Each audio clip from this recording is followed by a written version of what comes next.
సంవత్సరం జన్మించారు. ఆవిడే సరోజినీ నాయుడు. స్వాతంత్ర సమరయోధురాలే కాక గొప్ప కవయిత్రి. భారత కోకిల బిరుదాలు భారత జాతీయ కాంగ్రెస్ ఐఎన్సీకి అధ్యక్షత వహించారు. నా స్వరం కవిత మాత్రమే కాదు, ఈ దేశానికి మేలు కొడుకు. కులం నా ఆయుధం, సత్యం నా శక్తి. ఎన్నోసార్లు జైల్లోకి వెళ్ళి దేశానికి అత్యంత సేవ చేసినటువంటి స్వాతంత్రోద్యమాల్లో పాల్గొని భారతానికి స్వాతంత్ర రావడానికి అత్యంత ముఖ్య పాత్ర వహించినటువంటి మహిళల్లో ఒకరైన సరోజినీ నాయుడుని స్మరించుకుంటూ మనకి ఎంతో గౌరవం లభిస్తుంది అనుకుంటున్నాను.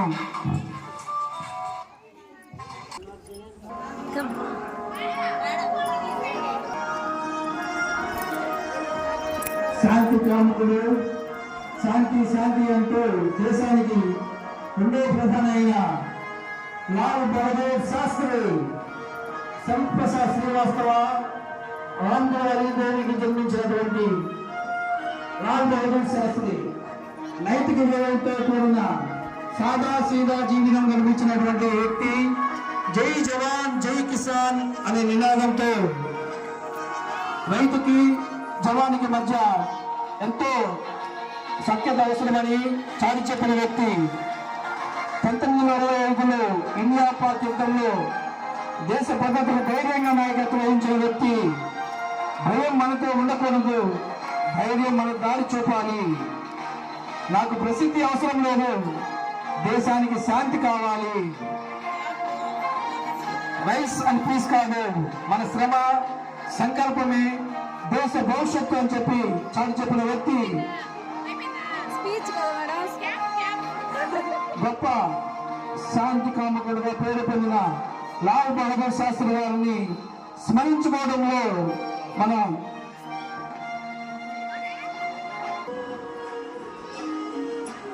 కాశ్మీరీ ఒక సంపన్న కుటుంబంలో జన్మించినటువంటి మోతీలాల్ నెహ్రూకి జన్మించిన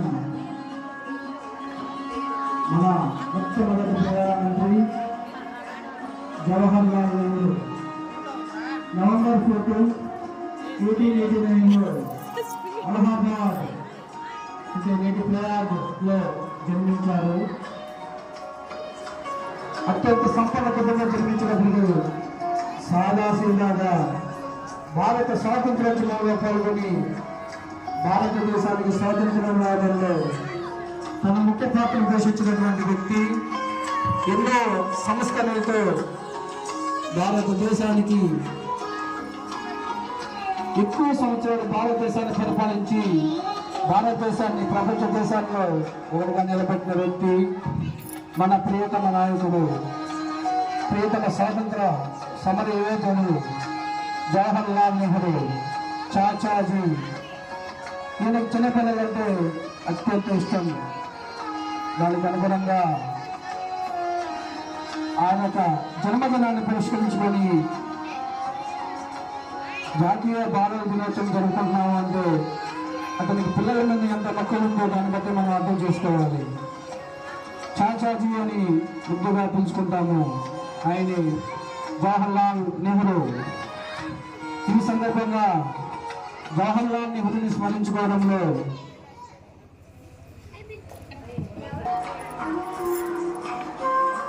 భారతదేశానికి వెన్నుముక గ్రామాలు, ఆ గ్రామాలు స్థాయిలో నిలబడడానికి కారణం ఎవరో తెలుసా? మన మూడపొడగా పిలుగుతున్నామంటే పిలుగుంటా ఉన్నామంటే భారతదేశానికి వెళ్ళినటువంటి ఒక రైతు మాత్రమే. ఆ రైతును మనం విస్మరిస్తున్నాము. రైతు లేనిదే మనకి మూడు పొద్దుగా లోపలగా ఏళ్ళు పోవనేది, చేతులు పోవనేది తెలుసుకోవాలి ప్రతి ఒక్కరు. దేశానికి తలమానికంగా నిలిచి ప్రపంచంలోని భారతదేశం ఒక అగ్రశ్రేణిలో నిలబడింది అంటే ఆ దేశానికి సేవ చేసే వ్యక్తి ఎవరైనా ఉన్నారు అంటే ఇటువంటి స్వార్థం లేకుండా నిత్యం కష్టపడితే దేశం మొత్తానికి ఆహారాన్ని అందిస్తున్నటువంటి రైతుని స్మరించుకోవడంలో ఈరోజు మనం ఒక గొప్పగా భావిస్తున్నాను. ఒకసారి అందరూ రైతుకి క్లాప్స్ పెట్టాల్సిందని కోరుకుంటున్నాను. Please give me big hand. దేశానికి రైతు లేనిదే దేశం లేదు అని చాటి చెప్పింది.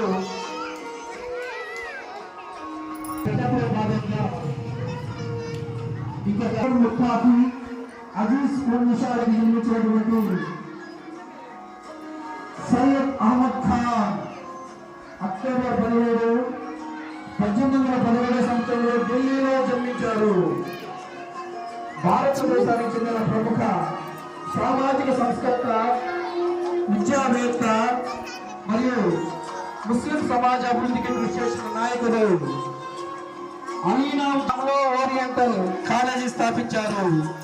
ప్రస్తుతం ఈ విశ్వవిద్యాలయం అలీగఢ్ ముస్లిం విశ్వవిద్యాలయంగా నడుస్తుంది. తుపాకీ కన్నా బలమైనది పుస్తకం, అదే నా యుద్ధాయుధం అని చెప్పి పుస్తకమే ఒక ఆయుధంగా చెప్పిన వ్యక్తి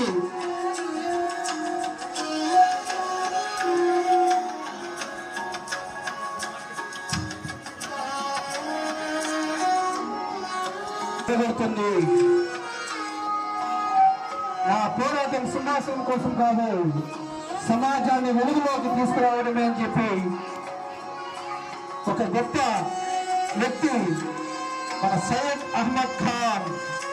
సయ్యద్ అహ్మద్ ఖాన్ ఈ సందర్భంగా సయ్యద్ అహ్మద్ ఖాన్ గురించి మనం స్మరించుకోవడం, ఒక అద్భుతమైన గెటప్లో మన అబ్బాయి రావడం చాలా గొప్పగా జరిగింది.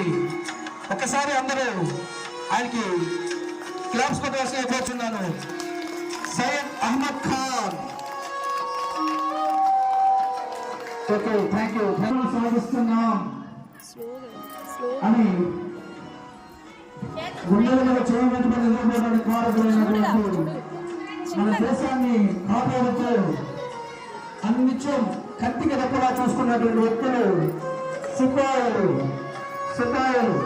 ఈ సందర్భంగా సిపాయిలు స్మరించుకోవడం, జీవించినంత కాలం దేశానికి అన్నం పెట్టే రైతుని, దేశం సురక్షితంగా ఉండటానికి కారకమైన సిపాయిని మర్చిపోకూడదు. వాళ్ళు ఎక్కడ కనపడ్డా మనం చేతులెత్తి నమస్కరించి వీలైతే పాదాభివందనం కూడా చేయవచ్చు.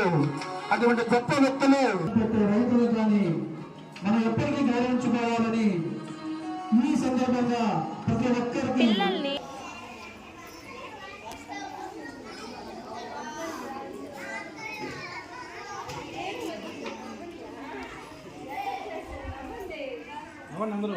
స్మైల్ నవ్వాలి.